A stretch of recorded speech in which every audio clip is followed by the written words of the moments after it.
All right. It is indeed a very, very good morning to you. Thank you so much for joining us for this morning's edition of CSO Wednesday, the 19th of October 2022. Tarehe 19 mwezi wa 10 mwaka 2022. I hope you're doing well. Mwamka vizuri and you're ready to tackle your day. I hope you're waking up well and you're ready to tackle your morning this morning. It's another pleasure to have you. It's a pleasure to have you always. And as usual, I request that when you join in, please we get to know that you're watching us. And please share. When you share, you give someone else an opportunity to watch the broadcast. When you join in, please we get to know that you're watching us. And please share. When you share, you give someone else an opportunity to watch the broadcast. This is a tackle the CS Wednesday edition of the 19th of October 2022. Please let us know where you're watching us from this morning. Kama kawaida, lazima tuende mbele za Mungu tuombe, alafu basi tukirudi tunakuja kujua ni nani ameweza kuamka. Mighty Father, come before you this morning. We worship you, glorify your name. Thank you for another opportunity to be alive. We even thank you for this conversation. We thank you for every tackler that's going to join us. We even thank you for the guests as well. As we start off and as we have this conversation, may it edify the fabric of this country. For we pray, trusting and believing. Amen. Aya, Koiva Empire, live from Loiter, out the massive connected Asante Sana. Thank you so much. That is Koipas Empire. All right, okay. I still want to remind you that tuko na mgeni hapa leo. We have William KIMUTAI ROTICH. We have William KIMUTAI ROTICH, an economist and a policy analyst, and he's also a senator aspirant. ELGEYO MARAKWET County is seeking to replace Kipchumba Murkomen, who has left the Senate seat in ELGEYO MARAKWET to be the CS infrastructure, roads and infrastructure. So you'll be having a conversation with them this morning. What I find very interesting about ELGEYO MARAKWET position or ELGEYO MARAKWET Senate seat is that it has attracted a lot of young people who are expressing interest in replacing Kipchumba Murkomen. But the question as well is, during the nominations, nobody stood against Kipchumba. Niko munaogopa Kipchumba mashida iliko hapi. Kim will let us into that shortly. And please, as usual, when we get to know that you're watching us, and please share. When you share, you give someone else an opportunity to watch a broadcast. When you join in, we get to know that you're watching us. And please share. When you share, you give someone else an opportunity to watch the broadcast. I don't know he's up again on YouTube. Our diaspora guys, please, when you get in, let us know. Let us know where you're watching us from this morning. But meanwhile, let's look at the traffic situation on the roads. Looking in at Ngong Road, heading towards the Junction Mall, looking good, very clear as well this morning. But on Kingara Road, heading towards Gitanga Road, not looking very clean. There seems to be some little traffic on Kingara Road, heading towards the Riara Junction. Looking at Naivasha Road, coming in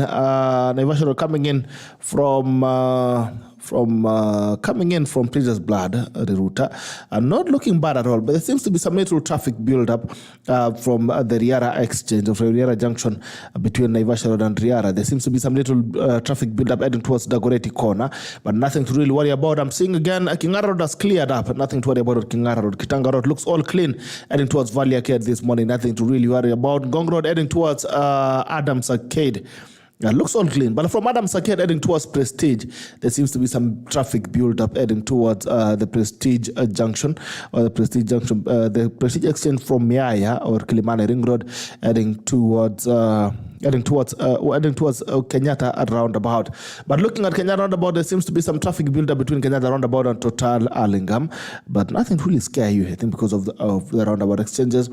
From Kenyatta roundabout heading towards Upper Hill, nothing to be scared about this morning. Looking at as well a traffic from Uruwaiwe inbound into town, nothing to worry about. Looks all clean.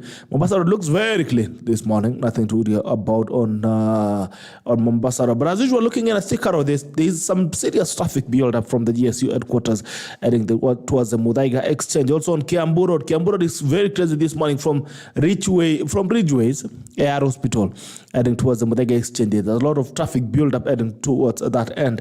But from the Muthaiga exchange heading into CBD, nothing to really be scared about. Limuru Road, kama kawaida, very small traffic build up from Third Parklands Avenue or Aga Khan Hospital, if you like it. But there's nothing to really worry about on Limuru Road this morning. Limuru Road looks very clean. Nothing to be scared about. Waiyaki Way, only traffic, some small traffic snarl up at the mall or where the Matatu stage is, but nothing to be scared about. The other road all the way heading towards Kangemi is very clean. Looking in at James Gishuru. James Gishuru looks all clean this morning as well. Nothing to be scared about. James Gishuru looks clean. I'm not seeing anything that you should be afraid about. Heading towards the Lavington Green, nothing to be scared about as well. Looking at Kileleshwa area, the normal traffic build up at the total roundabout. That is only Tok roundabout, but nothing to be scared about this morning on the road. Let me know how the traffic situation is on your roads. Let me know how the traffic situation is on your roads. All right. Let me look at these guys. I think they're in. They've disappeared inside the comment section. All right. Look at this. All right. Samson Kibet, live from Kangemi, Nairobi, Kenya. Asante sana. Samuel Muia, morning live from Lamu. Good to see you. Princess Dama, hi man. Good morning to you. Alisafa Asan, I know the pain and staying over at home not working. I think we are going to sarakasi. Let me see. Wait, Sunday. All right, it's a motivation speech from Sulai Hassan. They're saying, don't give up. Yes, we won't give up, so we keep trying. Crew Albert live from Kapkatet, Kericho County. Asante sana to Kericho. Good to see you this morning as well. Princess Dama live from Kinangop Engineer Town, Nyandarua County. Nyandarua County, good morning. Hope you're doing well this morning. Franklin Oscar, some of this Senate seat of VMC has attracted many people. Kila village, ikona candidate wake. All right, interesting times. Agnes Lima, good morning to Madhayo Chemurgor, Machakos Town, Iko tuned in. Asante sana. When you join in, when you we get to know that you're watching us. And after share, when you share, you give someone else an opportunity to watch the broadcast. Let's look at the newspapers this morning. What are the headlines? How are the headlines looking like? Let's see what the headlines are looking like this morning. On the Business Daily, Treasury nominee attacks CBK governance leadership. Treasury nominee attacks CBK governance leadership. That is, we're looking at the nominees, the interview. We are looking at the interviews that have been happening by the committees, parliament committees on the nominees, CS nominees from Kenya Kwanza government, that is President William Ruto. And we saw yesterday what's going on. Then people, there are a lot of questions that are coming up, mostly coming from the past. It keeps catching up with you. The next time you want to be a CS, so ensure that you can clean up your ways. As on the Business Daily, Safaricom cement role in Kenya economy with 1.1 million jobs. Wow, okay. Look at the Standard, the making of a dead case. Interesting times right there. And the investigator into Rigathi Gachagwa's case says that he was forced to make up a case. All right? I think the deputy president... The deputy president is air's breath from freedom as the lead investigator drops a bombshell. Says he was pressured by his boss to actually craft a case against the politician. And as DPPRG prepares to withdraw case, add questions on the state of the criminal justice system under the reign of the once acclaimed dynamic duo begin to emerge. Right? Kenya's first bone marrow transplant, that is in Nairobi West Hospital. Interesting times as well. Benzema Alexa win Best Football Star Awards. I'm not a football fan, so most of you will be able to find that leading. All right. More revelations as CSS nominees face tough test. Okay. The ongoing vetting continues to reveal the millions of shillings owned by President Ruto's Asla cabinet secretary nominees, even as they face tough questions from a legislature. All right. Looking at Taifa leo as well. Tutakopa zaidi kujinasua waziri. The biggest campaign tool by Kenya Kwanza government was the fight against debt, but now they are saying they're going to get more money from external lenders so they'll be able to revive the economy. So watazidi kukopa zaidi ili waweze kujinasua.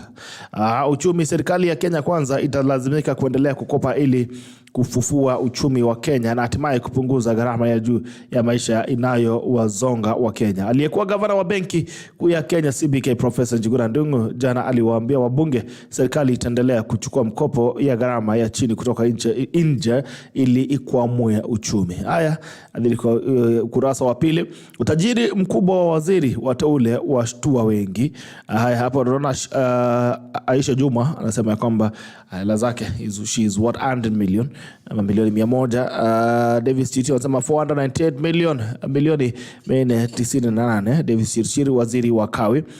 Waziri wa usalama wa ndani Profesa Kithure Kindiki anasema yeye akona mali ya shilingi milioni 544. Haya, Moses Kuria ambaye ni waziri wa biashara anasema yeye hela zake ni milioni 750. Haya, It looks at around heading towards a billion, half a billion going up. Aisha Juma ni mwana kwa 100 million chini kidogo. Lakini unaangalia baptism by fire, the people daily. Baptism of fire for CS of fools. In the autumn, President Ruto's nominees for cabinet faced difficult questions touching on the integrity on second day of vetting. That's on page 4 to 5 as well. Killer police squad bosses grilled over abductions. And we've been told that they've been disarmed and they're under house arrest. Interesting times as well for those officers who who served in the last administration. Safaricom, we backed shillings 393 billion of Kenya cake. All right, Benzema finally wins a balloon D. I don't know, not a football fan. Maybe someone will help us get a perspective into that. Looking as well at the Star, my plan to turn around Kenya's ailing economy. D-, not the end of life, Jumwa tells vetting panel. That is Ndungu. Hajana Ndungu says it will go for a low interest loans to buy off domestic debt. Okay. On the CS nominees, we're seeing the same stories as well. Nairobi West Hospital performs a firstborn marrow transplant. Men and women will facilitate growth, well-being of Kenyans. Okay, Daily Nation battling, of course, from the past. That is what you're saying. There seems to be a serious catch-up of the past on the CS nominees and those guys who have been appointed to run office. DPP to drop yet another graft case. Trial of tycoon facing 2.2 billion tax evasion charges to be delayed. That is one boy. For Rock this year, unit officers, the anta is now hunted. The actives spent the better part of yesterday morning interrogating the colleagues who served in the disbanded special service unit on the disappearances, of course, of Kenyans and extrajudicial killings. CBC reforms. Kenyans have 30 days to give their views. Team is set up to review new curriculum and start work. All right, but they say that CBC is here to stay. So let's look how that turns out as well. And we're still reminding you that you can wear the biggest brand in town. You can wear the biggest brand in town. You can get your tackle hoodie at only 2,500 Kenyan shillings. That is 2,500 Kenyan shillings. You can get a tackle hoodie at only 2,500 Kenyan shillings. And when you wear the biggest brand in town, the tackle, you're not only wearing the biggest brand in town, but you're also helping us become better. So you can order for your hoodie on 0779-800-010. You can WhatsApp your order to 0779-800-010 and you'll have your hoodie ready for delivery. When you wear the biggest brand in town, the tech code, you also get to make us, you also get to help us become better. Help us become better when you wear the biggest brand in town. Thank you. So it's a pleasure to have you. This is a Siasa Wednesday edition of the 19th of October 2022. Well, it's a pleasure. Let's see how it goes. Okay. Dr. Fanny Quartz, I'm awesome. We talk. You are doing great. Thank you so much, Dr. Fanny Quartz. Good to see you. Anthony Rono, tuned in all the way from Kitui County. Alex Moloi, Kiprop following from Kasarani. Thank you so much. And Zem Evanzo Okem, good morning, Wasingishu County, logged in. Lonax Kim following live congratulations and wishing you all the best. William KIMUTAI ROTICH, Mr. Ward. All right. Good morning to you, sir. Good morning, Jaya. Salama. Good to see you. Yeah. It's a pleasure to have you. Yeah, happy belated birthday. Thank you, man. Ni pesa mnatuma. Maji ni mwaga nyumbani. Wish you more. Ningiti na phone yote naye ni pesa. All right, please get closer to your microphone. Okay. Just right ahead of you. Yes. And your camera is just right ahead of you. Okay. Well. Yeah, so please ensure that you have a good position of the microphone and you're also facing your camera. Okay. Uko salama. Okay. It's a pleasure to have you. Yeah, it's a pleasure. I'm always your fan. Thank you. Sasa zile niko job na kuwatch jioni. Keep up the good work. Thank you. I've seen you grow. Started as a joke, but what do you mean is that as a joke? Even ndio mnasema tulifanya hiki kitu kama mchezo. Tulikuwa serious from day one. Yeah, but you started small. You started small. Ndio sema ndio bottom. Yeah. You well? Yeah, well. Most of you guys, it's your first time on the tackle as well. Maybe you can take a few minutes, a minute or two to introduce yourself. Okay. My name is William KIMUTAI ROTICH. I'm from ELGEYO, MARAKWET County. Place called Tugumoi, the southernmost part of the county, bordering Baringo County. I'm an economist by training. I did Bachelor of Economics and Finance. And currently, from Kenyatta University. Currently, I'm doing Master of Economics in Policy and Management. And I'm in the insurance industry. I have like over 8 years experience in the insurance industry. Where currently I'm heading intermediary business or broker business from one of the insurance companies in Kenya. Yeah, and I'm glad to be here. Okay. Yeah. So how long have you been doing the insurance then? For about 8 years now. Yeah. Okay, 8 years. Watu wanasemanga watu wa insurance wapendangi kulipa claims. Hiyo ni story ama ni ukweli? Hapana. Even if you guys have been accused, insurance companies have been accused of trying your best not to be. Wajua shida ni watu wasomi policy document. One of the reasons could be mis-selling. Unajua unaweza pata agent anakuzia tu insurance without explaining the finer details. Juu yeye anataka tu akuzie alafu apate commission. But just sasa where Gerald, I'm sure you have insurance, but I don't know, have you ever taken time to read the policy document? Kusema ukweli, unajua as Kenyans we're used to just clicking I agree. If you're doing it online, you'll click I agree. Yeah. If you're also signing a document, you'll be so quick first of all to sign your document. Nobody really takes time to look at the finer print and get to understand first of all the disclaimers. I think it's some of the things that we really miss. The disclaimers and those things of maybe if this does not happen, this cannot happen. And when you get an accident, for instance, when you're seeking claims, you realize that kumbe insurance inakuanga na story mingi sana. Unaanza unafunguliwa kitabu kwanza unaambiwa ulisoma hapa. Uliambiwa kwanza kama si wewe unaendesha gari, maybe you're not being paid. Or if you're running, your car was doing a business, it's not supposed to be doing, maybe your car is private, but ukasema best yangu Kim anafanya campaign ELGEYO MARAKWET, so wacha nikupee gari yangu kuna nipeanga 3,000 ama 5,000 kila siku. Then wewe unaenda unaingia shimo pale E10. Then clearly you cannot be paid for that. So I think a lot of Kenyans never really took time. It's like the online agreement on licensing agreements on apps. We never really get to read the finer print. We just click I agree. I don't know if that is correct, but also it's not a lie that insurance companies will try to find every reason it takes to not pay you. Nobody loves money when it gets out. So an insurance company should not be an exception. Not really. I think you've talked of... okay, just to use an example of motor insurance, for example. You have a private car. You've given an example of where you have a private car, then you... give it to someone, then they give you money in return. So in that case, you ought to have taken the correct cover. Like you have the PSV cover, the chauffeur-driven cover. Or if you're doing taxi business, take the right cover. So that you don't have issues when it comes to claims. Because you'll launch a claim, then you'll be told that there's something called contravention of use clause. You've insured your vehicle privately, but you've been using it as PSV. So those are some of the issues. So maybe the biggest challenge in the industry, and that's why maybe we have low penetration in the insurance, the low penetration of insurance in the industry is maybe education. Maybe that's where now the insurance companies and the regulator IRA needs to come up with programs to train people on the importance of insurance and basics of insurance as well. Yeah. All right, and so what are some of, today is not an insurance day, of course, but knowledge is power. Yeah. What are some of the do's and don'ts when it comes to insurance? What are some of the do's and don'ts when it comes to insurance? And also, what are some of the buffers and what are some of the checks? You mentioned about the IRA, for instance. If I have a conflict with an insurer, where do I go? What happens to ensure that I can get justice? So what are the do's and don'ts when it comes to insurance?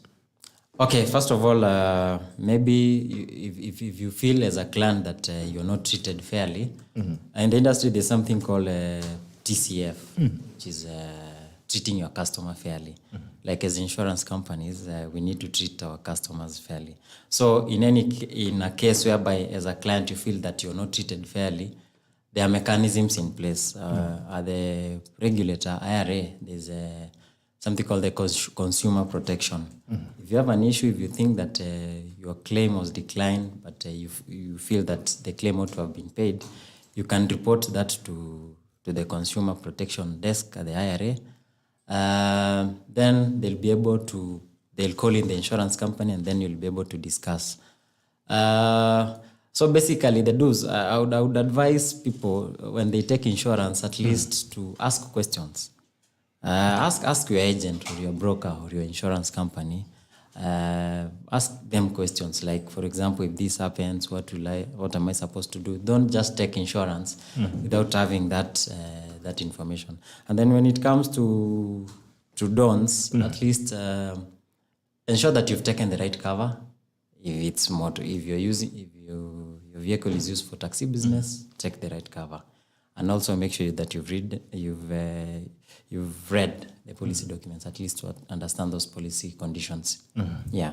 What are some of the interesting things that you found as working for insurance? What are some of the weirdest things weirdest claims you've get from Kenyans? Or some of the weird things you'll say, nakumbuka customer alikuja akasema hivi alivyontaka hivi. That's one of the things that you remember. You see, actually, the main challenge facing actually this industry, you find that for banks, you find a bank making billions of shillings in terms of profits, but you find that like the insurance industry is making losses, and the biggest problem is fraudulent claims. And if you ever get a chance to read, okay, you see, when we suspect that a claim is fraudulent, the thing we do is we subject it to investigation. So sometimes you read some of those stories written by someone comes with a fictitious claims. Mtu anaenda kanagongesha gari, then anakuja kuclaim. Then ukishamlipa, he buys the salvage, goes to another insurance company, claims again, goes to another insurance company, claims again. But at least with the use of technology and sharing of data between insurance companies, I think that will be something of the past. At least we'll be able to know these culprits. Yeah. All right. Yeah. There's something that happens as well. There's a time I had an accident, and of course, the first thing that happens when you get an accident is police. Of course, you are the closest. You are the low-hanging fruit. So they'll of course take you up, maybe take you at the police station and all that. Then there's someone who shows up out of nowhere somehow and calls you, say they are a lawyer and this and this and that. Later, I came to learn that they are called ambulance chasers. So at first, I thought maybe people who chase ambulances, but then I came to realize it's a trend. It's an element in insurance and accident claims. Who is an ambulance chaser? An ambulance chaser? Yeah. Ambulance chaser, I'm not aware of that. You've never heard about it? No. I've heard about it as a customer, and I'm told that it's people who take advantage of an accident and maybe how do you put it? They take advantage of an accident and they can almost become the link between the insurer and the person who goes an accident, and probably negotiate a way out of the claims. I think as insurance companies, I don't think we have that kind of arrangement. When you get a claim, what you just need to do, for example, for motor insurance, notify the police, ensure that you get the abstract, get the details of the other person, the third party, and you notify your agent or your broker. Then you'll be advised on the next course of action. But these middlemen, just try to avoid them. There are clear procedures on how you're going to document the claims. Yeah. All right. I don't know if you've heard about an ambulance chaser. If you've heard about an ambulance chaser, you can help us understand it. Kama ushaisikia ambulance chaser ni nani? Kama ushaipigiwa simu, ukapata ajali, ukapata mtu anaitwa ambulance chaser. Utaniambia kama unamjua. Also in other news, now it will be sexual harassment if you call a man bald. Okay, I think Kenyans men are finally like a dead when it comes to singing. So calling a man bald will be considered sexual harassment going forward. All right. In other news as well, which other new news? Some of the weirdest things that we've heard as well this morning. Your comment on YouTube says, William, you're a sharp and fit. That's true. Thank you. Most of William is an extremely sharp guy. Most importantly, a philanthropist. We have done a lot of charity work together. Is key on economic emancipation of this society. Right? This now comes from Capture Up. Good to see you. Yes, from Capture Up. Judiciary following live. All the best, Mr. Watt, for your bid. You deserve the Senate position. Thank you so much. But Alfred Sergeant, good to see you, Ambassador. And so say jump and best wishes to Honorable Asante Sana, Ambassador. Kwenye salimia Mr. Watt Sana. Count my vote. Comment Gerald. Eliud Kolele, tune in from Marakwet, is supporting Mr. Watt for Senator ELGEYO Marakwet County. Monga Lito continue all the way from the UK. Good to see you, my brother. So morning, it's been a while. Ilarias Gift student from Eldoret to Konyuma yako mheshimiwa Mr. Watt, asante sana. Eric anasema tuned in for MARAKWET is all the best. Incoming Senator EMC Kipchirchir tuned in, all the best will came. Mr. Watt, unstoppable. Thanks GB for the platform. Asante. Alex Nippers following from Kapsawar, MARAKWET County. Sabarachi Crown Kims anasema lawyer who specializes in bringing cases seeking damages for personal injury. Yes. That is Robert Sirom Kims. Asante sana Robert. Hiyo kitu nimesikia. Says a lawyer who specializes in bringing cases seeking damages for personal injury. There's also something that you see on your insurance sticker, and it's written in bold. And it is, in case of an accident, do not accept liability. Lakini kama mimi mwenyewe naona yenyewe nimegonga, msisema tu ni ukweli. What does that mean? You know, at an accident scene, it's not your responsibility to accept liability. Because when it comes to insurance, we have like the comprehensive bit, whereby you insure your vehicle and the third party aspect. So you see, you don't commit yourself like you're accepting liability. Because when it comes to liability, let's say you've hit another vehicle. That's where you call in the police. They are the ones to determine, okay, this vehicle was to blame, insured by insurance company ABC. So when you get hit, you see now when you accept liability from the word go, it will be difficult. So just report to the police, let the police give you an abstract, and they'll clearly indicate that who is to blame. But don't go ahead and say, mimi nimekugonga. Wacha police waandike, then the insurance company, kama umegonga mtu, then the insurance company will come in and compensate now the third party, be it out of court settlement, ama ifike kotini. Yeah. So siruhusi ukisema tu ni ukweli nimekugonga nisamee. Yeah. All right, moving in quickly into the business of the day. First of all, let's start off. What do you think is the state of the nation? Why you said, what is the state of the nation? What do you think is the state of the nation? Okay, currently, at least from where I sit in the financial industry, we have the economy is not doing well, of course, due to many reasons. The issue of elections, at least now the elections are behind us. At least we're seeing like the issues of investor confidence. You see, it's like as a country, we were like in like election mood for like 5 years. Naka tulimaliza siasa 2017, alafu tukaanza siasa. So the economy is not doing badly, and there's hope from Kenyans. At least after the elections, at least you expect the economy to grow. And the new government in place, at least with the plans Dr. William Samoei Ruto and his government has put in place, we hope that the economy is going to grow. Yeah. Okay. All right. Yeah, the economy is going to grow. What are some of the things? The new government is in already, of course, and you say that you are a policy economist and policy analyst. What are some of the things that you think would be the first get go for government? What are some of the things that you would say, you would recommend, you tell the government? These are some of the things that you need to look at very urgent. We usually speak about the first 100 days of government. It's already 32 days, I think, 2 or 3 days, thereabouts. But what are some of the things, what are some of the areas, what are some of the things that you think the government should focus on at first? You say as an analyst and as an expert that, Serikal, this and this is what you need to look at on a matter of urgency. Okay, I think the first thing would be to reduce the cost of living. How do you do it? Yeah, because I think the previous administration dealt mostly with things like infrastructure and those things. But you see, when it comes to economic growth, you see the economy might be growing, but you see the common mwananchi is not feeling that impact. So in economics, there's something called economic growth, and you also have economic development. So the GDP of a country be growing. You can say that the economy of a country is like is growing at, let's say, 6%, for example. But when you go down there to the grassroots level, those people are not feeling. Because utaambia watu, economy ya Kenya ina grow. Yeah. But they're feeling the pinch. The cost of living is high. Yes. So in countries like Kenya, you'll find that when you focus mostly on things like that's where now this issue of the bottom up comes in. Like you need to develop the economy from the bottom up, so that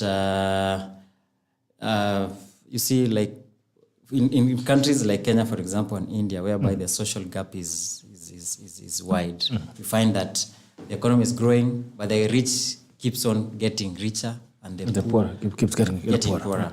So I think the cost of living is one thing which the government needs to address.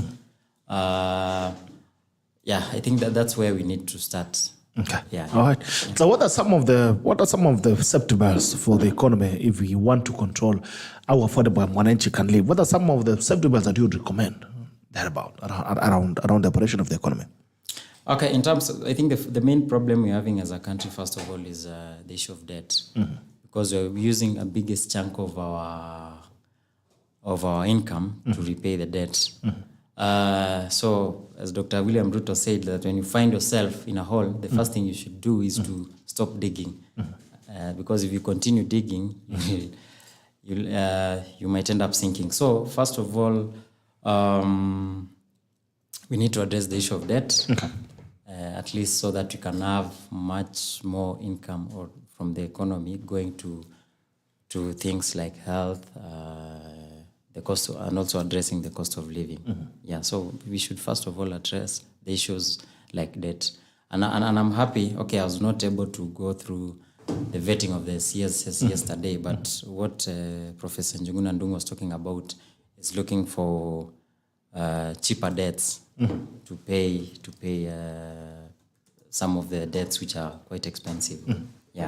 And finally on that, do you think we're ever going to get out of debt? Because then we had the Kenya Kwanza campaign team, which were the biggest clarion call on the campaigns was that we are going to stop borrowing.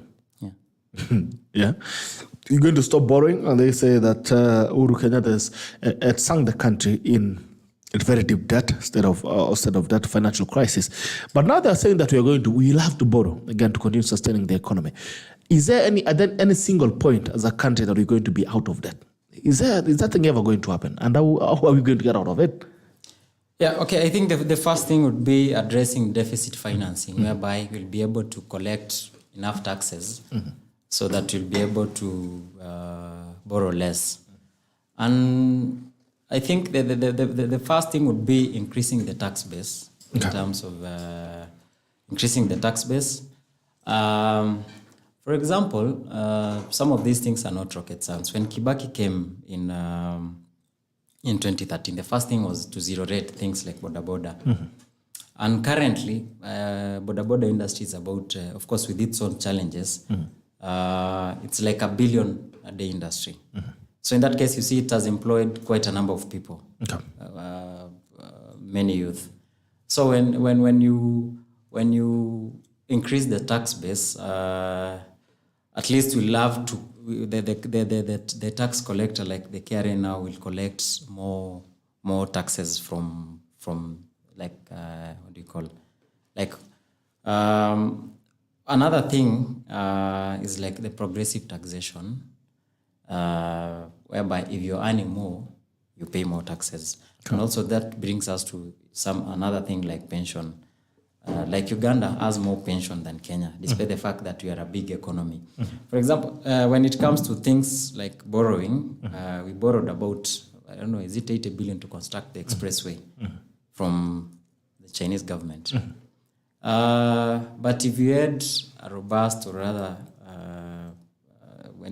for example, NSSF, for example, if we can increase our pension, because if you find I'm contributing like, let's say 320 shillings, the same person, another person who is earning 1 million shillings or 2 million shillings is contributing the same amount.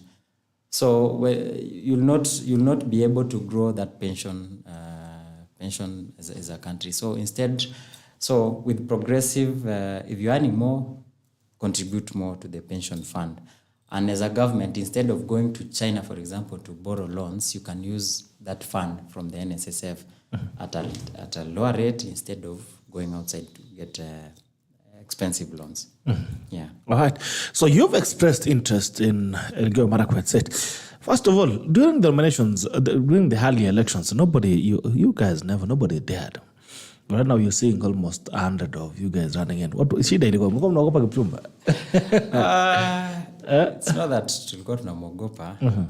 But maybe people are just happy with the kind of work he was doing, so he still wanted to give him at least one more term before 2027 so that he can throw a hat into the ring. And also, the reason why you've seen, I think, many young people shown interest in this city is the motivation they've gotten from like the likes of Dr. William Ruto. They've seen like it's possible to start from somewhere and to get somewhere. So I think the young people are motivated. And also, you've seen from other constituencies, other places where you've seen young people have been elected, the likes of Kiborek in Goteo, Mengit in Mgwen in Nandi County. So I think those are some of the things which have motivated some of young people like us to run for the position. All right. So what are some of the things that, I mean, what is your basic call for leadership? What is the most basic? Forget about even the other bigger stories. That thing that makes, because this thing, anybody who has done for political office will tell you that it's not a light decision that you have to make. There has to be something that pushes you. One biggest thing that gets you out of bed one morning and tells you can be Mheshimiwa. What is that one thing that sets you out and says, I want to run for this position? What got you out of bed one morning and you say, we want to run for a position? Okay, thank you so much. I think when it comes to politics, people join politics for so many reasons. Others will look for a job. Okay, I'm not looking for a job because currently I'm employed, so I'm not looking for a job. Others will look for that opportunity to protect their wealth. Okay, I won't say that. Yesterday, the story about much being asked what's your worth. So some people will get to those positions so that they can protect their wealth. So for me, I don't know, I have little wealth. It's not that I have some wealth to protect, or the kind of wealth I'm having is not ill-gotten. So I've worked for it. So the main motivation, I would say that I have a calling. I have a calling to serve. Because when I'm at home, back at home, I see quite a number of challenges facing our people, ELGEYO, MARAKWET, and also the neighboring counties, and also the counties I've been able to travel to. And I think as people normally say that politics is dirty, but you see, politics is part of life. That's where policies are made, legislations are made. So I have that calling. I would love to help the people of ELGEYO, MARAKWET through legislation, through representation. Of course, the Article 96 of our Constitution clearly stipulates the roles of a senator. So I would love to represent the people, about 500,000 people of ELGEYO, MARAKWET in the Senate, and be able to legislate. And also ELGEYO, MARAKWET counties, it's a gold mine. I think it has quite a number of opportunities which have not been exploited. Okay. So I think that's the reason I'm having that call to run for leadership. All right, kicking off straight into some of the things. One of the biggest contributor in terms of the economy of ELGEYO, MARAKWET, definitely would be sport. You think about the athletes that have come out of that area. It could be we've had several talents that have come from ELGEYO, MARAKWET, and. What do you think are some opportunities in terms of especially athletics? Athletics that you think have not been exploited yet within the ELGEYO, MARAKWET belt? Yeah, when it comes to sports as a country, Kenya, I think Kenya, when someone mentions Kenya, it's actually synonymous with athletics. I'm sure for those of you who've gotten a chance to go to other countries, the first thing they'll ask you is, do you run? Or are you related to Kipchoge? But the sad bit is we've not been able to fully exploit athletics or other sports as a country, because sports is a massive market. Globally, it's about 600 billion market. Just when you put it into Kenyan shillings, that's about 60 trillion Kenyan shillings market. So sports, it's not just about running. When you talk of sports, you talk about something like merchandising. That's where companies like Nike, Adidas come in. I'm sure you must have seen shoes written Kalenji, like it's Yeah, I've seen Kalenjin, but Kalenji. without an N. So you see, people have just gone ahead and used our brand Kalenjin. They just removed the N and they made shoes. I think it's a French company called Decathlon or something. So merchandising industry is a massive economy which has not been exploited. But at least I've seen from the UDA manifesto, they've talked of something to do with merchandising, the issues of apparel. Lorna Kiplagat, I think she has tried to make what do you call the sports apparel, like with an African touch to it. Also things like the media, like the media rights. That's where things like Super Sports, Bain Sports, Sky, it's a massive industry. You also have things like ticketing. I'm an Arsenal fan, by the way. So I was just looking at the prices of tickets, like to watch a match in Emirates. You can pay as high as £99. That's like about 13,500 shillings just to watch one match. Also things like sponsorships. I think the other day you've seen that partnership between Eliud Kipchoge and Isuzu Africa. So it's a massive industry. So we've not been able to fully exploit as a country. Apart from the apart from that aspect of sports being the major economic driver, another thing is also source of employment. The truth of the matter is in life, sisi wote hatutakuwa madaktari ama mawakili ama economists ama auto insurance. We also have talent. And when it comes to sports, sports has been able to employ quite a number of people. Like for example, when you see someone running in the Olympics, for example, someone gets a gold and apata $37,000. That's about 4.5 million for just running. So it's a source of employment. I have quite a number of friends, high school classmates. Some of them are prominent athletes. So they've been able to make a living out of athletics.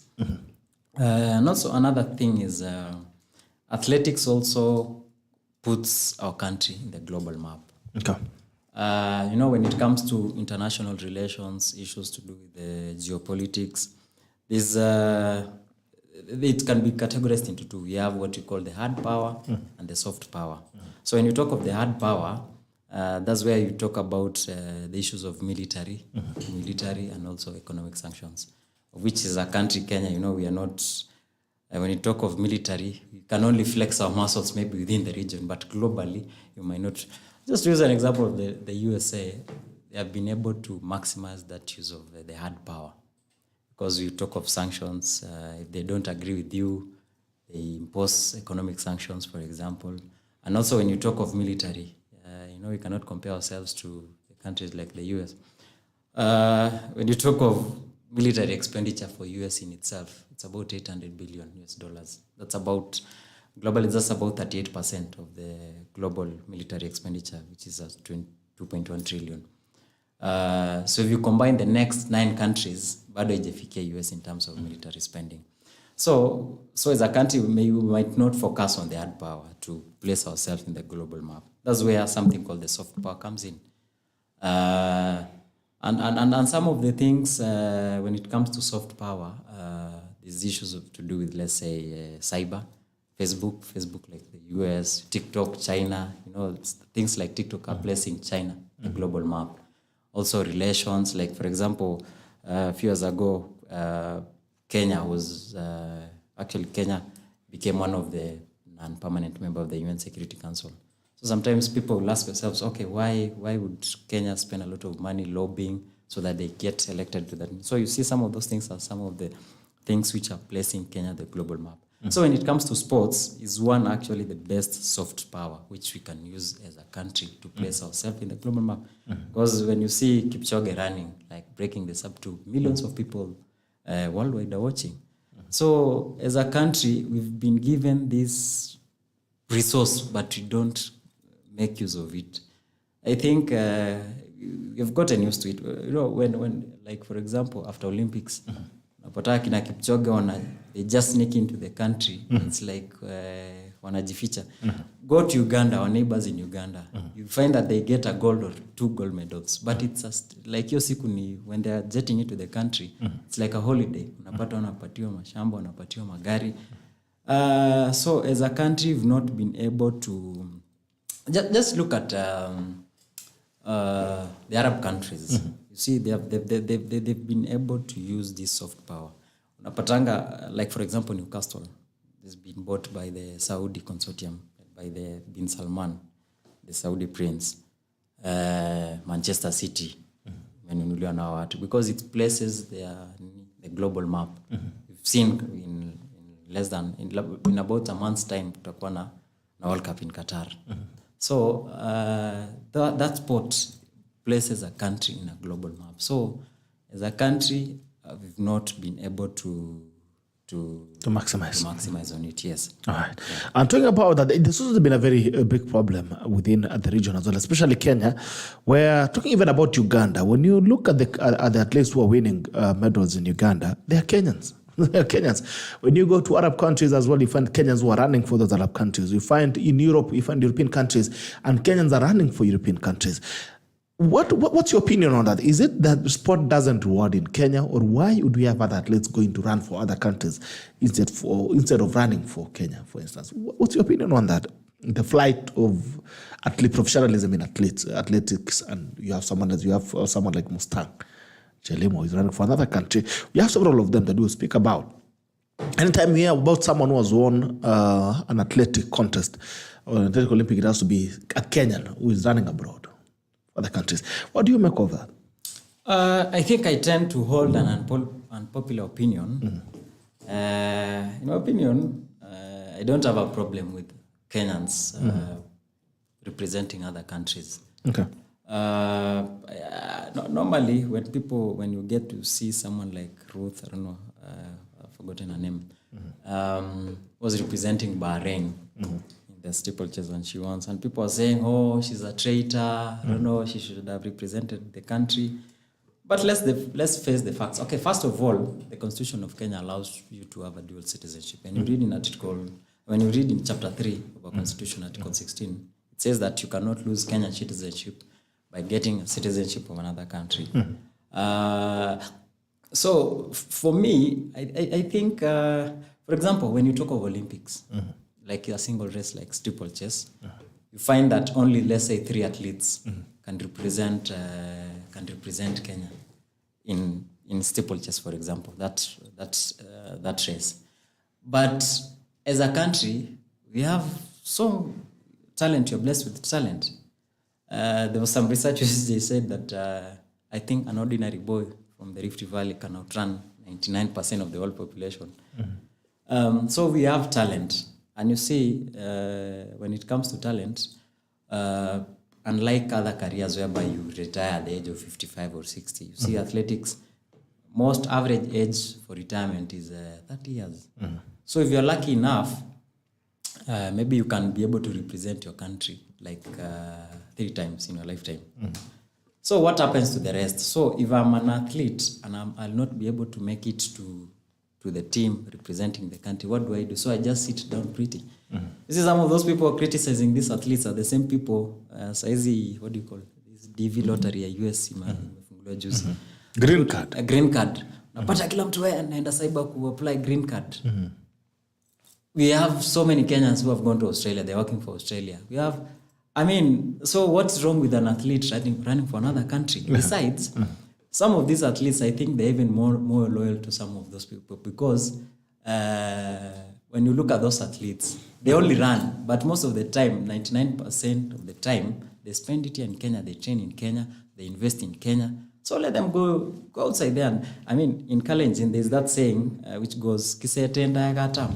Like, use all means possible to make it in life. So, wacha watu waende huko and waende wakimbie, they come and invest back at home. So as a country, what we need to do is we make sure that as a government we make sure that we retain the best talent in Kenya. I don't have a problem with have a race whereby you have 20 athletes and you have 3 representing Kenya and 3 born, and the rest, like 17 of them, are Kenyan-born athletes representing other countries. So it will be keep or chep or Mauros or whoever. I mean, to me, I don't have a problem with that. Besides, when it comes to foreign exchange, remittances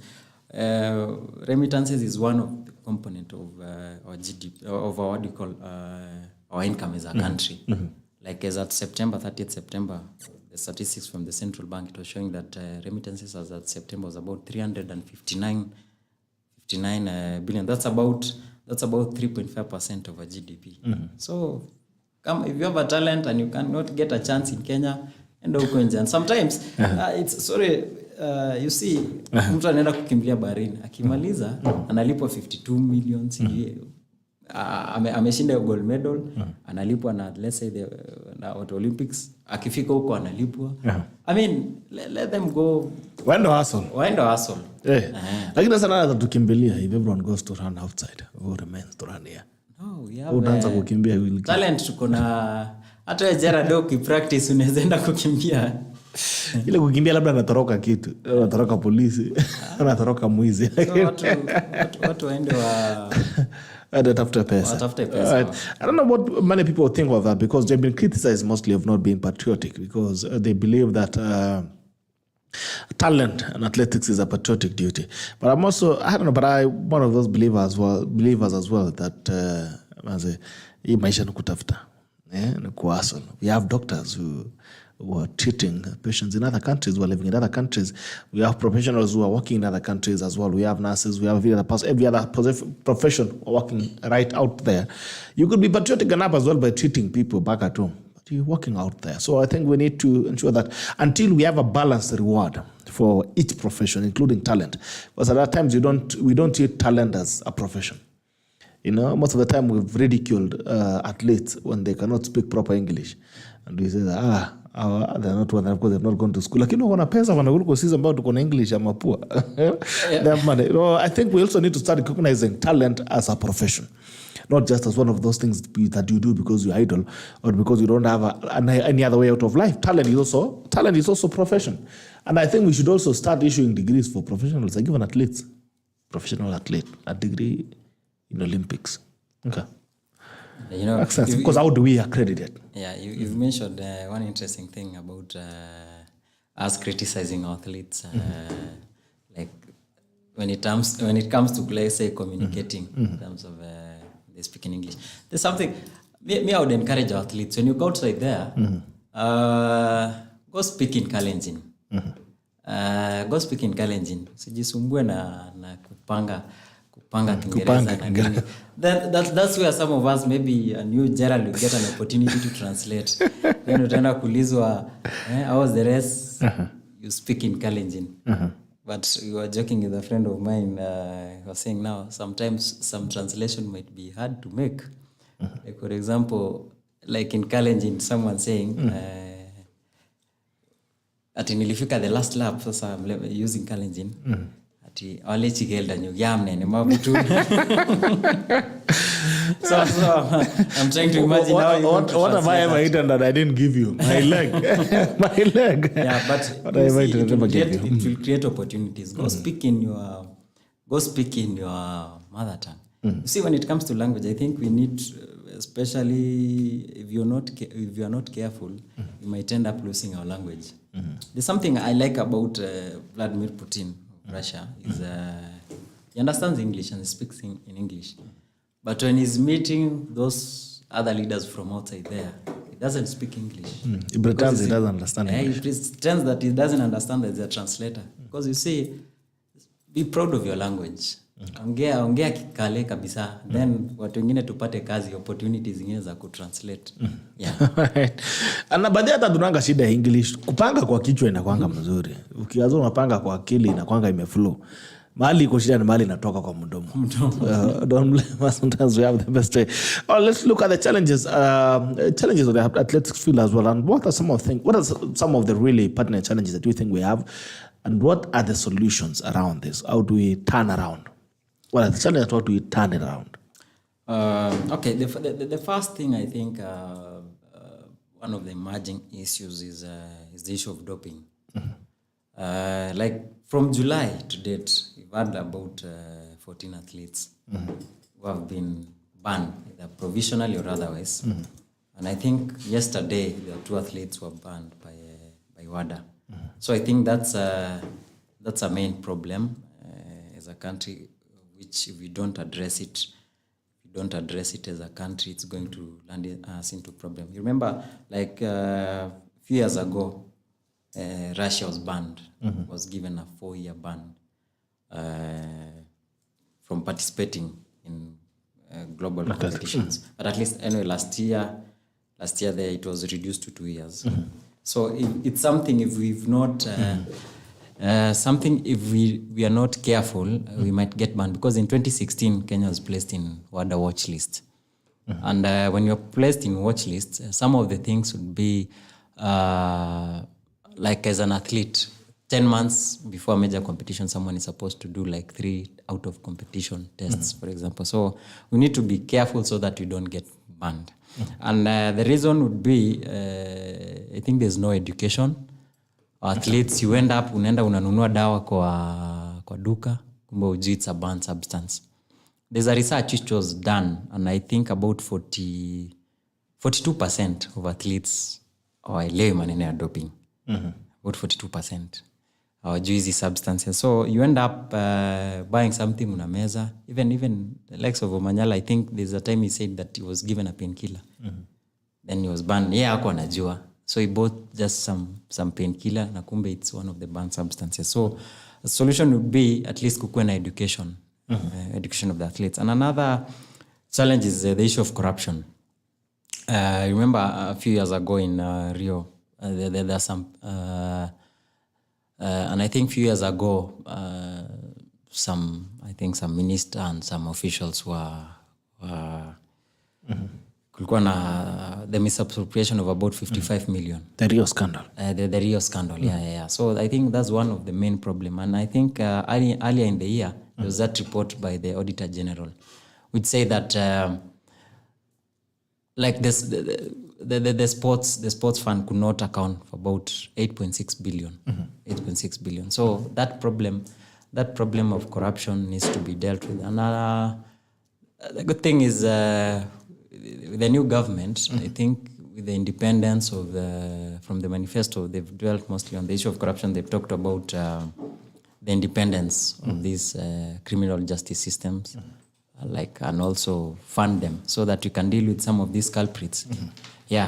And maybe another challenge is low investment in infrastructure and also the welfare of the athletes. I know, at least with the new government, I remember when the Jubilee government was coming in for the second term, the issues you heard about, I don't know, Kamarin Stadium and these other stadiums which are in 9 months' time. For 6 times. In 6 months' time. 6 months. But I think some of those things maybe would have been sabotaged, maybe goodwill from the government. So I think with the new administration, at least having some people like my big brother Murkomen, at least coming from ELGEYO Marakwet, like Kamarin Stadium, it's an historical stadium. I know most people used to troll our president, the historical stadium in Kamarin Stadium. So I think within these 5 years, at least the government will be able to build some of those stadiums, also equip them with facilities. And you see the reason why we excel mostly in sports like, let's say, kukimbia. You only need to run. Sometimes you don't need so much facilities. But when it comes to sprints, for example, you need facilities. When it comes to things like football, you also need the facilities. And the good thing is there's that PPP, the Public-Private Partnership Act of 2013. And I think it was repealed, I think, last year. It gives a legislative framework on how the government and the private entities can can work together. For example, I mean, sometimes like the county government of ELGEYO MARAKWET, sometimes you don't need like to depend on like Cheka, for example, to build Cameroon Stadium, for example. All you need is do a good proposal to maybe some of these apparel companies like Nike, for example, and you give them like naming rights, like 100 years, Nike Cameroon International Stadium, and having a big swoosh, the Nike swoosh, inaonekana huko Kabarnet. I mean, it will be a win-win situation. Like E10 is the capital city of athletics in the world. So if you partner with some of these private entities, you can be able to make to build sports infrastructure. And also, when you talk of welfare of the athletes, it's quite sad because sometimes you find that, let's say, the women volleyball team, they want to travel to I don't know which country, napata hawana air ticket. It's quite sad. I remember there was a time, I think Oliech had to pay a ticket for the team to go, and you have a government. It's quite sad. Yeah, so maybe at least the manifesto for UDA has clearly indicated on some of the issues which needs to be addressed. For example, setting up county, like the talent centers in the county governments. Also, the use of tourism promotion fund, promoting some of the international events in Kenya, and also forming a team which is going to mobilize resources to ensure that we promote sports in the country. All right. Okay. All right. Wrapping up on that, the sports duty is following life. All the best, Mr. Ward, for your bid to deserve the Senate position. You deserve the Senate position. Pandemic, Alex Naipa, CBS from Capture Representative. But CHO Miss a lawyer. Okay, I think we read that on the lawyer. Benson Kipto, all the best classmate tuko pamoja. T-Rob DK, good to see you, bro. And some of these guys smart, asante sana. Isaac Kimeto, best award. I admire the courage and passion in you. All the very best. Rob Kipto, all the best. Mheshimiwa William Rotich, asante sana. Rob Kipto, kijana yangu umepotea. Hope you're doing well. Kipto, keep Victor. All the best, my candidate. Msema candidate wake hapo, haya siku yake itafika, atakuja kutangaza. Victor Kibet, a good job and a nice interview at Will Kim. Thank you. Mohammed Ali Zakir.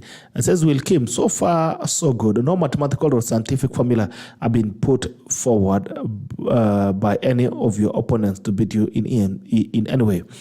EMC has decided that now you are giving the world more reasons to vote you as the second senator of ELGEYO Marakwet County. To posite, Mheshimiwa kazi endelee. CK Unique, I admire the courage and articulation of issues and challenges facing the people of EMC. He will escalate to greater heights. Go, Will Kim. Asante sana. MNA, Honorable Steve Simba, 2020, the very best. Asante sana. So, Mutai, good job. Wishing you the best, Will Kim. Cheba Mutual, Chebet, all the best. Kim, Willie, quiet, watching from Wasingishu. Kim is a confident man that deserves to serve the youth, to change youth lives. Okay. Patrick Mayo, wish William KIMUTAI all the very best. David Kanda. Gerald Bito, please ask Rotich, what are the key agenda items you would wish to focus for EMC based on the unique challenges that county faces? It's high time we avoid being too generic. I think we pick up on that. You'll pick up on that. Gogo Small, good morning, Gerald. Watching live from Eldoret. Pass my success to Rotich. Asante sana, Gogo Small. David Kanda asked Rotich to elaborate on his key manifesto and more so main issues. He'll get back to that immediately. But I'll say MSEA and Sego are all tuned in. Kipchumba Bwambak, all the way from Australia. We are definitely more patriotic Kenyans than most people at home. After all, we work, send money, invest, support family and friends back at home. All right, we'll hear from you, Kipchumba. The David Kanda at the degree in athletics. Yes, boy. We must start treating talent as a profession, or talent as a qualification, or talent as merit. Jeff Libua, morning bro, watching from Benon, Cherangany constituency. And if you disagree, Kanda, do you disagree that we should not give at least degrees in athletics or a degree in championship All right. Okay. Elvis QW, you want the shares from me to tackle? Good to see you, Elvis QW. Thank you so much, my brother, for the shares. Ahmed Ishmael Takan watching from Garissa, Tana River. Thank you, the guys from Tana River. It's a pleasure to have you this morning. The next scheme, this is the kind of leadership we would like to have. Kenya has ignored talents and majored on education. The two are interlinked and it is supposed to be nurtured equally. If a student is not smart in education, schools can help them to identify their talents and help them realize them. I like how Mr. Watt is bringing up the discussion. And well, I still agree with it as well. I'm a believer in recognizing talent as merit. Okay. Brenda, Grace, a good discussion, eye-opening as far as talent is concerned, especially now that Kenya is putting more effort in implementation of CBC. But Kenyans representing other countries isn't good. That's from Brenda. That only means Kenya as a country is not nurturing these talents well. Corruption, favoritism that young people would rather sell themselves abroad. Okay. Brian Kemboy, I'm watching live from Embakasi, you fit the shoe Senator Santa Benjamin Twet, watching from Rift Valley Innovative Center, Baringo County. You're articulating issues well. Asante. We'll see Joan Cheron. Good morning, my fellow tacklers. I'm here to listen. Good day. Thank you so much, Joan. It's a pleasure to have you this morning. Moses Minor, I think you've spoken to, we read that from Moses. Gideon Bate, I love the eloquence in you and how you articulate your plans, your points, Senator. Pick up from what he's talking about, the plan. I mean, what's your extent of the manifesto? Okay. Maybe just a point of correction. Mm-hmm. I'm looking forward to being the third senator, not the second senator. Oh, the third one. Or third two. You see, during independence, from 1963 to 1966, we had a bicameral system of parliament. Yes. We had the Senate and we had the National Assembly. And basically the Senate in 1963 was its main aim. It was actually pushed by KADU to represent the interests of the minority communities. So the first Senate of ELGEYO Marakwet was called, I think, Honorable Chemjor. So Murkomen was second, and hopefully William KIMUTAI will be the third. The third. Yeah, so not the second. So someone has talked about manifesto. Of course, as a senator, there's that role stipulated in the Constitution in terms of legislation, representation, and oversight. But I've talked about some of the opportunities in ELGEYO Marakwet County, and which I think we need to work as being a leader from ELGEYO Marakwet to ensure that we fully exploit the potential of ELGEYO Marakwet County. And I've actually talked of sports. At least how are we going to harness these sports so that we have alternative sources of income, so that we don't only, as a county, depend on the exchequer or the revenue collection. Because with sports, we can be able to collect a lot of revenue. And also, apart from sports, another thing I'm going to focus on is the issue of environment. You see, ELGEYO Marakwet County is actually the second in terms of the forest cover. About 37% of the county is covered by forest. So when it comes to environment, of course, we've been having, you see, the climate change is one of the main issues which is currently facing the world. And I think next month we'll be having the COP27 in Egypt. The main challenge we've been facing as ELGEYO Marakwet County is the issue of deforestation. I think there's one lady from ELGEYO Marakwet who did a research for her thesis. I think she's called Sheila Kibet. Then she focused on the Marakwet East, whereby I think between 2000 and 2020, a period of 20 years, we had lost about 400 hectares of forest. That's about 20 hectares. 300 hectares, that's a lot. Yeah, 400 hectares. So that's like about 20 hectares per year. And within that period, in that research, it clearly showed that after the deforestation, we were able to experience more frequent landslides. So as a county government or leaders from the ELGEYO Marakwet County, we need to find ways of mitigating some of these issues. You see, when it comes to ELGEYO Marakwet County, we have the highlands. It's an interesting county. We have the highlands, we have the hanging valleys or the escarpments, and we also have the lowlands, of which about 49% of the people in ELGEYO Marakwet reside in the highlands.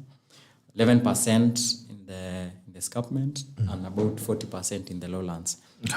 So when it comes to environmental degradation, people in the islands, they cut trees. Also people in the escarpment, they cut trees. So you'll end up facing issues like landslide, loss of lives. I think things like where we come from, I come from the island. There are some places we used to go, valley. So what tunaita KIO, the KIO Valley side.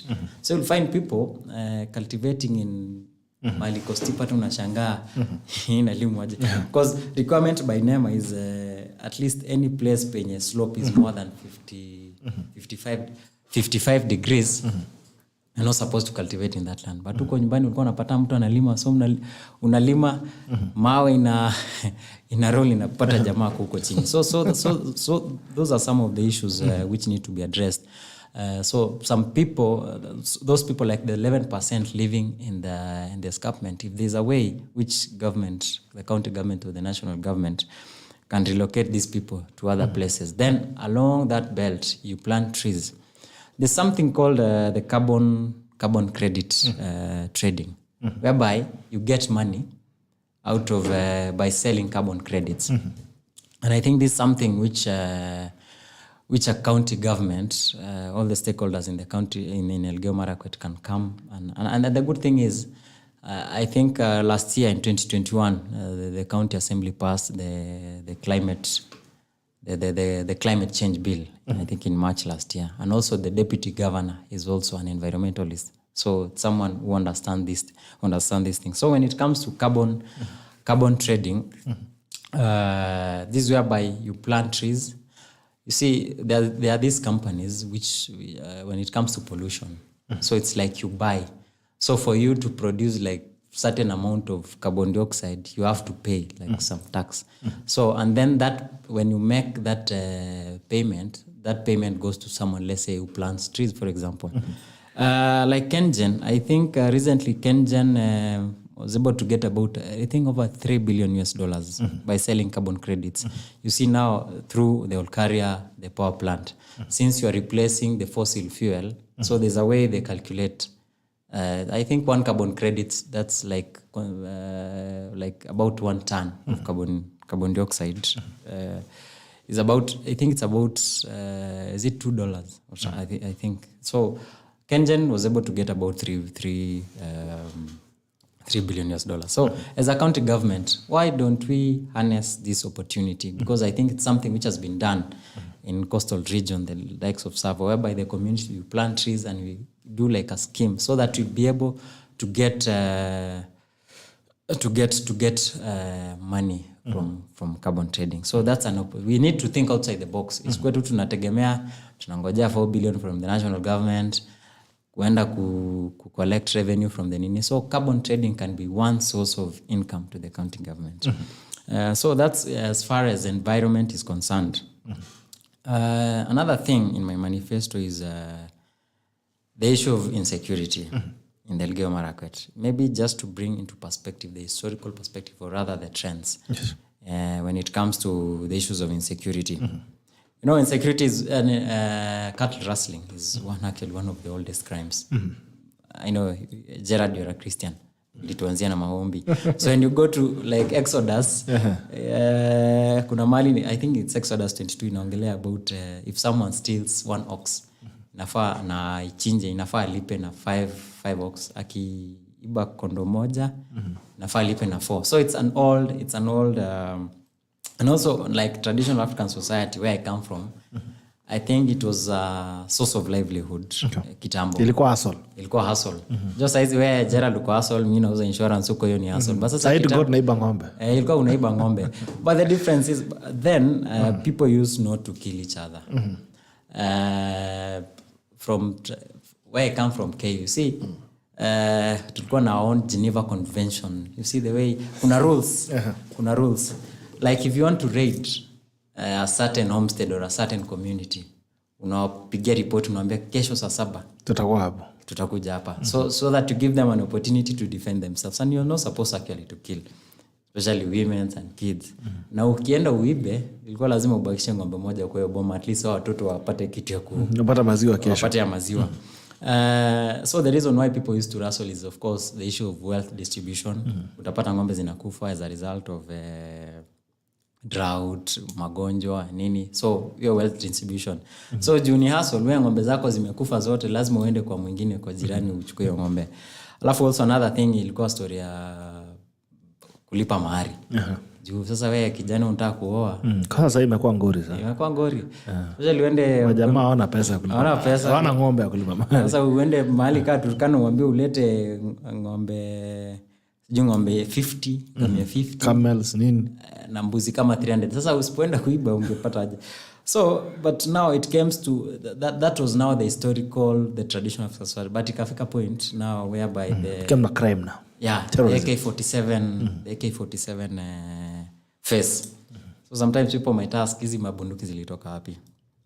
So in like 1979, when Nani was overthrown, Idi Amin in Uganda, there's a barracks called Moroto, barracks near Mount Moroto. So vile Idi Amin alikuwa overthrown, America, the soldiers wakaepa. So and the armory there had about 15,000 guns and about 2 million ammunitions. So the community around there, the Karamojong, were able to wakachukua hizo bunduki nini.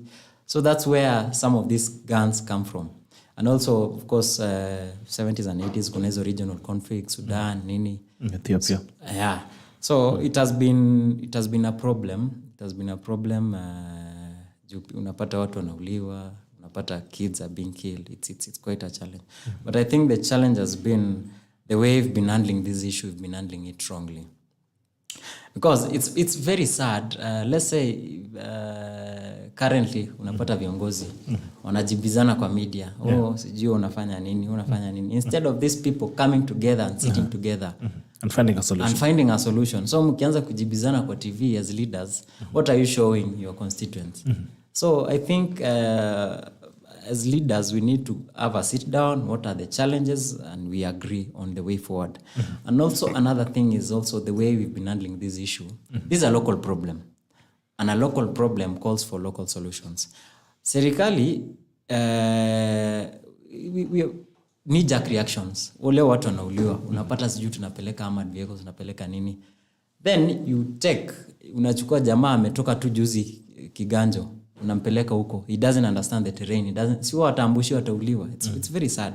So first of all, involve the community. They need to own these things. Before even kukue na serikali ama before even wazungu wakuje, there were those mechanisms which used to nini when it comes to peace. Where it come from? Chaos and the Tugans used to fight.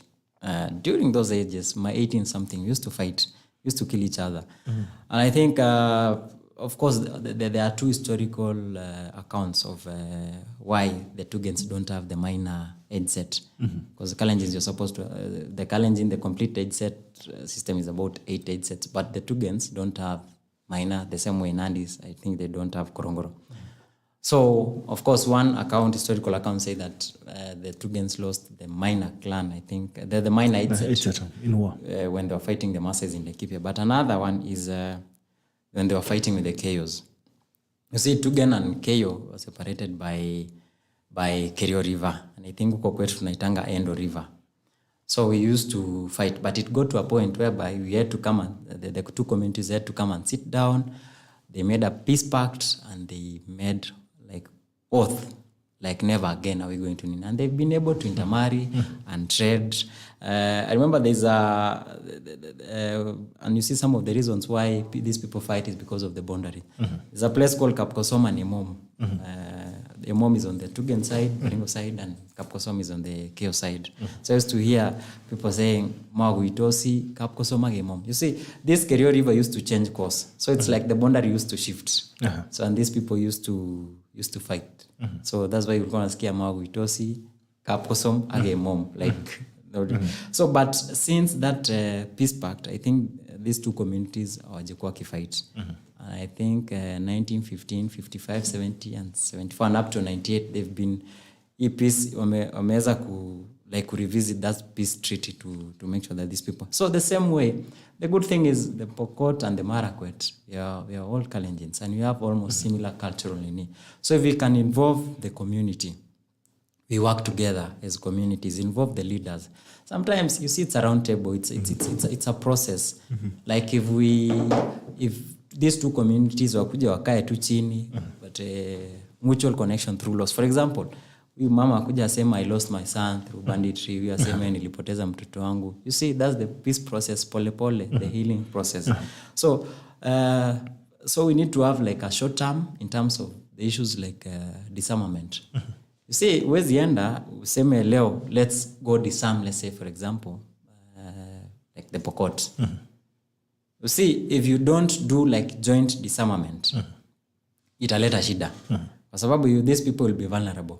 For example, I've been in 2011. I was in Turkana. I was volunteering for about 3 months, and I was able to experience this issue of insecurity firsthand because I think we went there. I led a group of 4 students from Kenyatta University Catholic Community for an outreach program there.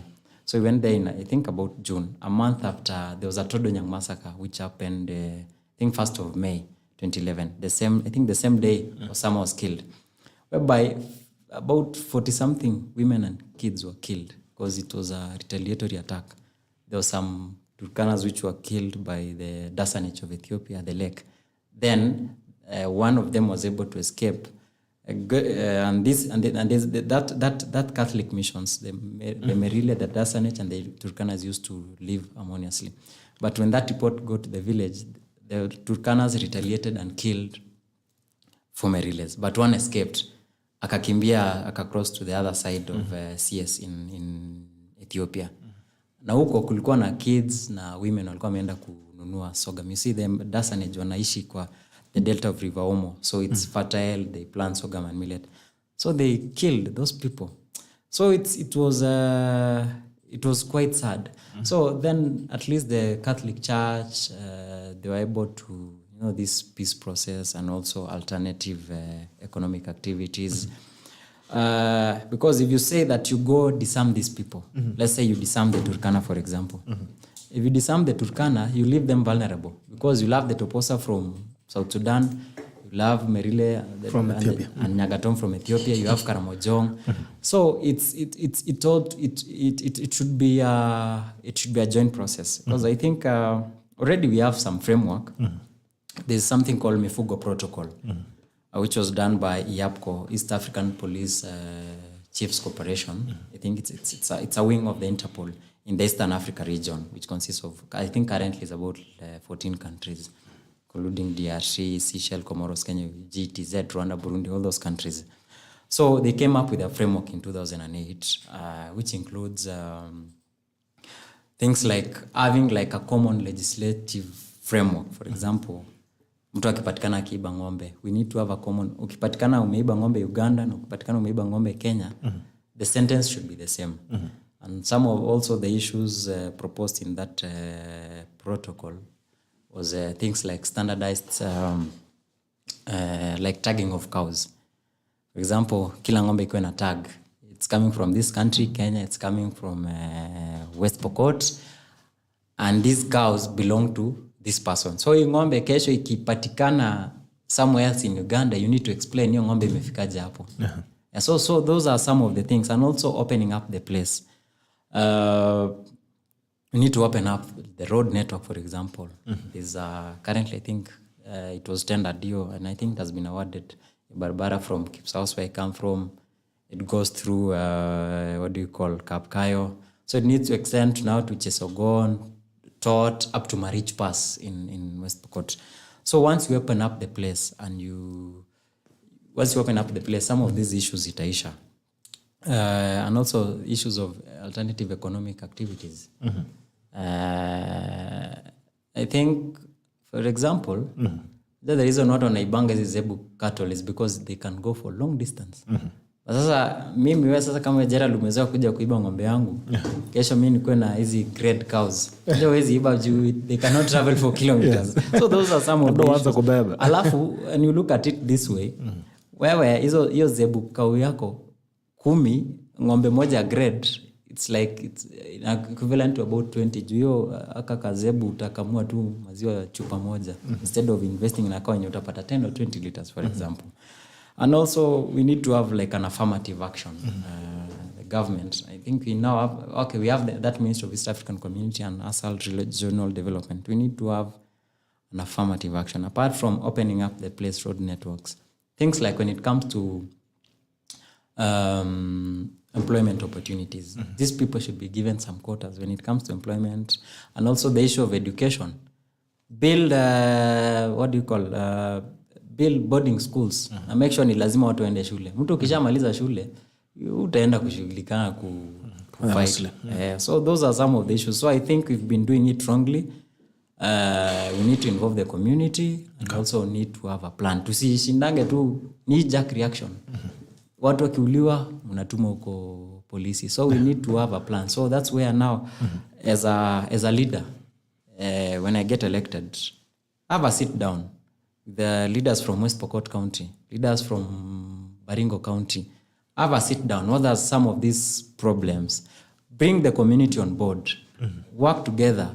Like we find a solution. Juu ukisema wenda fight these people, it's just you lose it. Idea. So those are some. And also I think I've tackled on the issue of insecurity. Yes, it's one of my manifesto.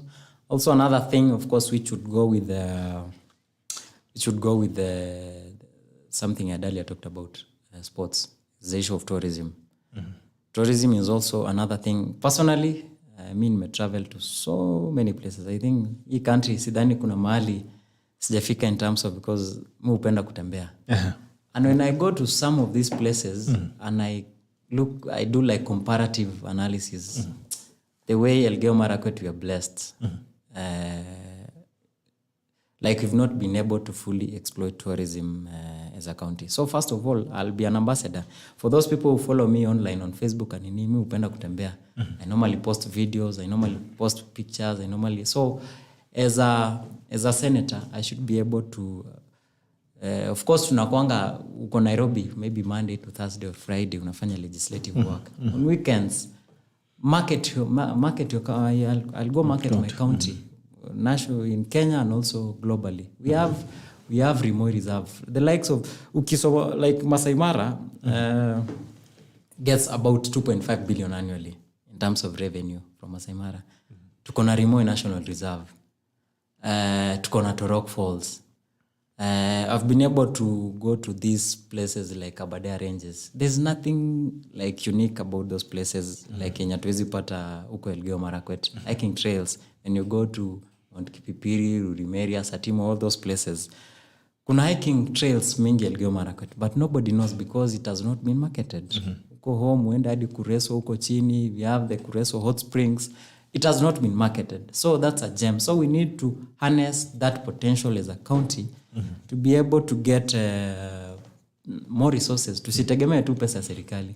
Alafu, when I'm in Nairobi, I have a small house at home. And many people who work in Nairobi, they have small houses. How about convert those houses to like homestays? To become an Airbnb. That's why unapata most people work in Nairobi.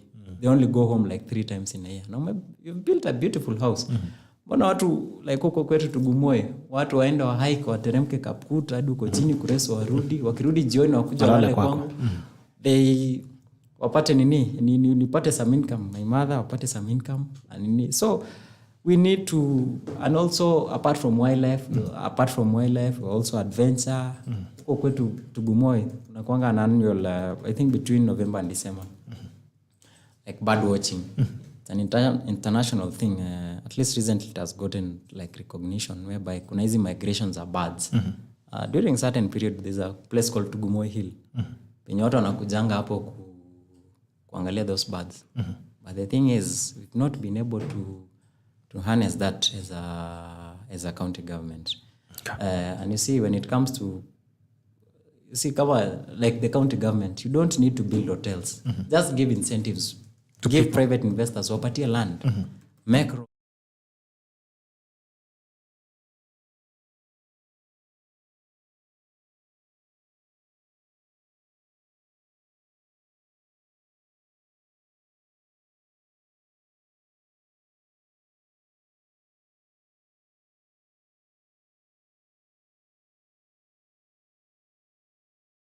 Lynette Kemboy, talk about the youth programs and your plans for rehabilitation. Pombe ni issue EMC. Asante. Mafombe azamu nakunywa sana. There's Ruth Muthero, all the best will keep. Asante. Kimene Samuel, a very articulate all-round discussion from business insurance to conflict in the rift. This guy sharp, big up Kim, tuned in from Potchefstroom, South Africa. Okay, that's Kimani Samuel. Thank you. Siklos Tubey, a wealth of history from our incoming senator. Londex Calebor says Chematia and Kamkia to all peace talk to tackle bandit issue. All right, okay, good progress. Let's ask this guy on my behalf. Initially saw EMC having plans on tourism and transportation, mainly skydiving, gliding, and cable cars. What does he have on bringing the discussion again? Because we saw a future in it. Mikaloit Mum, watching from West Pokot, if elected, what will you do with insecurity along Pokot and Marakwet border? I think you have spoken very in details about insecurity. Itandele, great sharp mind and vision. David Kanda, General Bito kwa bile tackle TV. Ndio bado najanga changa pesa watuma kakitu David Kanda. Lennox Kim, this is a candidate would have to have Kenya as ignored talents and majored in education. I think I read that as well. Lennox Kim, I would like to ask Mr. to focus on mobilizing education as one of the ways of solving challenge, the security challenge. Luos used to fight with Kisses and Kipsigis, but what changed everything is because for them they have invested in education, and there is no way you can convince a learned person to go into war. Simple solution can be in fact a much impact than using military. All right, a little Kwema Pri and Chap will keep. All right, you can pick from there as we head towards kipindi cha Lala Salama. Maybe something to do with the youth. I think someone has talked about Pombe. You know, in our traditional Kalenjin society, to be specific, you know, watu kama sisi we are not supposed to take alcohol. Ulikuwa unapata wazee ndio walikuwa na nini. Alafu they used to say magiechin more. So it's like it was just like food. But you see, tukoroge akili. So you see currently unapata vijana wana indulge in alcohol. But one of the reason could be because it's because of despair. Unapata mtu ana mbele wala nyuma. So they end up drinking alcohol. So some of the things which maybe I've planned have in mind is of course the opportunities for youth. And first of all is something to do with the sports. Over the weekend, I was at Kipsaina. I attended a league match between Kipsaina and Old Rangers. So Kipsaina is one of the teams from ELGEYO Marakwet. But it was quite sad because at the end of the game, I was able to interact with them. Nalikuwa na changa kulipa referee. So imagine umelipa transport because some of them were students in Eldoret. Wanakuja kucheza. Umelipa transport. You sacrificed your time. Baada ya hapo, unalipa referee. Mnachanga kulipa referee. 2,000 shillings. Maybe unakuwa injured. Hauna cover, hauna anything. So that talent. You see, we could be having Messi in that team. We could be having Cristiano. We could be having Wanyama. We could be having... But the reason... being we've not focused on sports. So when apart from earning a living, when you harness that talent, these people can earn a living from sports. Apart from that, having community sports, instead of mtu kwenda jioni kukunywa pombe, you engage yourself in sporting activities. At least wanasemanga an empty mind is an idle mind. An idle mind. An idle mind is devil's workshop. The devil's workshop, yes. So ukipata mtu ameenda shamba yake jioni aenda acheze ball, hata kwa ni time ya kufikiria story ya pombe. And also another thing apart from sports, also opportunities.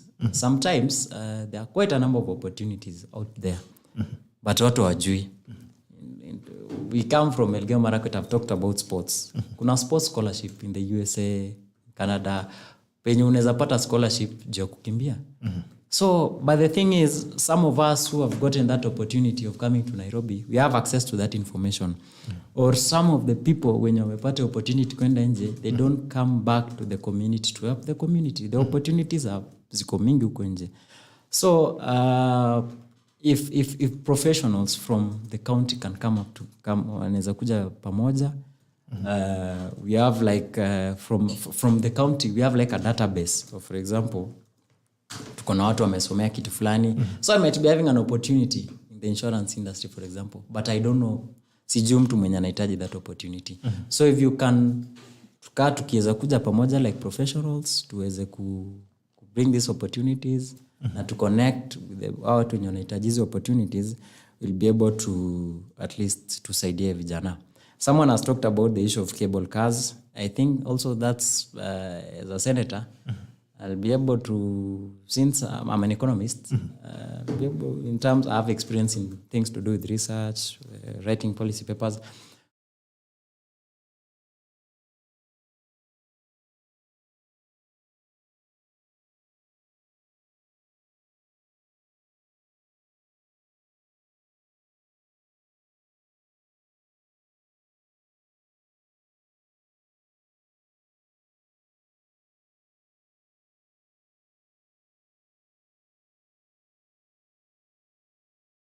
Parachute for those people when you wanatoka Itena, those places like Super Ntambach, mnaonanga wazungu November, December, I think January, February thereabout. Unapatanga watu wanaruka. It's a sport. Napata hata world champions. Kuna some records which have been broken in ELGEYO Marakwet County, Kerio Valley. But atujeza kunini. Another thing we have, maybe I forgot to mention in terms of environment, escarpment, clean energy. Wind turbines along the escarpment, you will be able to generate a lot of power. Uko valley chini, solar energy. Issues to do with the biogas. Tuko na ng'ombe, if we can harness biogas instead of our parents, our mothers using kuni. No, kuni sasa kuna hiyo story ya environmental degradation. Secondly, hizo moshi, kuna kuwa na hizi, kuna hiyo gonjwa inaitwa pulmonary something, I've forgotten the name. But you see when you inhale that smoke, you develop some problems in the lung. So those are some of the opportunities in Yaziko, but it needs, with proper leadership, tutaweza kunini. Yeah. Okay. I think finally you speak on the environment. You touched on it. But I think you can quickly give us a wrap up on the environmental issues in ELGEYO Marakwet and what you think are the solutions around it. Yeah, I think I've talked about the environmental issues, where I've talked about where we can harness with what do you call the carbon trading. I've talked about it, whereby we can convert that forest cover to pesa. You know, in ELGEYO Marakwet we have 2 water towers. We have Kaptagat and we have Chiranganya. So in terms of forest cover, we need just to improve. If we can get to 40 or 50% of forest cover, ELGEYO Marakwet, then I think we have quite a number of opportunities as a county government, as the county of ELGEYO Marakwet. Okay, all right. Someone agrees with you. Silas Ketube, a wealth of history from our incoming senator. Asante. Someone here, Anthony Rono, as a climate change and environment expert, I like the idea of tapping on finance opportunities around carbon trading and forest conservation. It's time we have an economist as our senator. Pongezi Senator Will Kim for your all-rounded approach to issues. Asante sana Kiproti Toro. A great session. Well done, Gerald, allowing the youth to use this platform to sell their agenda. All the best, William, since naona you know your county pretty well. Okay. Asante. Sangbed. Good morning, Gerald. Kindly ask Mr. William KIMUTAI, as son of ELGEYO Marakwet, I have not seen any active participation in bringing peace in EMC, and especially Marakwet East and Long Kerio Valley, that is Aror, Tot, Jesongoch, Marij, Sambalat, and other volatile segments along the region. My question is, I have not seen you running any program to end banditry or Marakwet Lives Matter. Understanding the dynamics of the place, what really are you listening to bring? What really are you intending to bring peace and cohesion in this area? Secondly, what history do you have as a champion of human rights activist? Okay, I think that's a long one, but I hope you'll pick it up. Can I repeat it again? Yeah, maybe you can. Okay. Good morning, Gerald. Kindly ask Mr. William KIMUTAI. As a son of ELGEYO MARAKWET, I have not seen you actively participating in bringing peace in EMC, and especially Marakwet East and along Kerio Valley. That is Aror, Tot, Chesongoch, Marich, Samabalat, and other volatile segments along the region. My question is, I have not seen you running any program to end banditry or Marakwet Lives Matter. Understand the dynamics of the place. What really are you intending to bring peace and cohesion in this area? Secondly, what history do you have as a champion of human rights activism? Okay, maybe just to respond to him, maybe I've not been able to come out openly in terms of championing. When it comes to issues of peace, but as using my experience, you see, I've talked about working in Turkana as a volunteer and having experienced some of these things firsthand. I've not been able to come out to the ground, but being like, once I get elected as a senator, I'll be able to use that platform, because as an individual in a small way, I might not be able to have that impact, because I might not be able to, let's say, have access to someone like Chemati of Baringo, someone like Kamket, someone like some of those leaders. I may not have access to them, or I may not have that capacity to move to those places. But in a small way, like if you've been following me online, I've been articulating some of those issues. So I've been using like my online platform to articulate some of those issues. And now when I'll be having that opportunity or that chance to interact with these people and use my position as a senator, I'll be able to bring in some of the changes which we ought to have from the county. So I've been doing it in a small way, probably online. These days, online is the main form of... It's on a platform, yes. Platform where I can articulate issues. So once I have that platform, at least I'll be able to address some of those issues. Yeah. Also, that also applies to issues of human rights. All right. Al-Sakim, a very sharp mind, equal to task. All the best. Will Kim, following is truly a good shepherd. All right.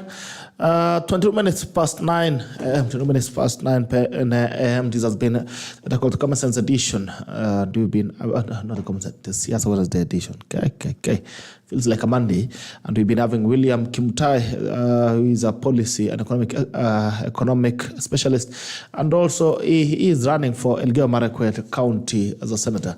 We also want to remind you that tomorrow at 6 a.m., Miguna is landing in Kenya. Tomorrow at 6 a.m. sharp at the JKIA Terminal 1, thereabouts.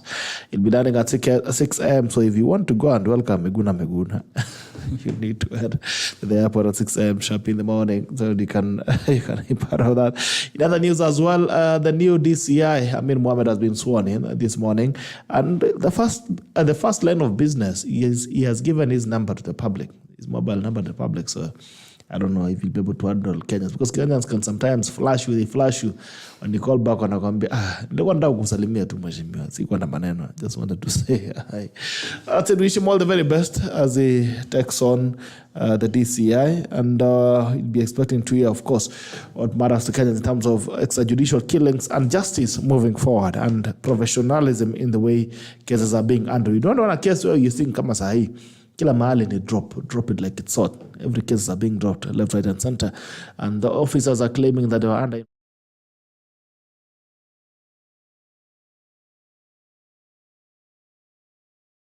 way to see what is going to deliver. All right, your tackle of the day, Mheshimiwa.